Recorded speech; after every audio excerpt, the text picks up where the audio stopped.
Meaning of Dotheboys Hall. Dotheboys Hall. Dotheboys Hall. Dotheboys Hall. Dotheboys Hall. Dotheboys Hall is the name of a fictional boarding school in Charles Dickens' novel Nicholas Nickleby.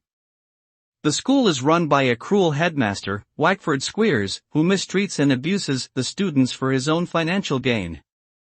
The name Dotheboys is a play on words, derived from the phrase "do the boys," which suggests that the school is more concerned with exploiting its students than educating them.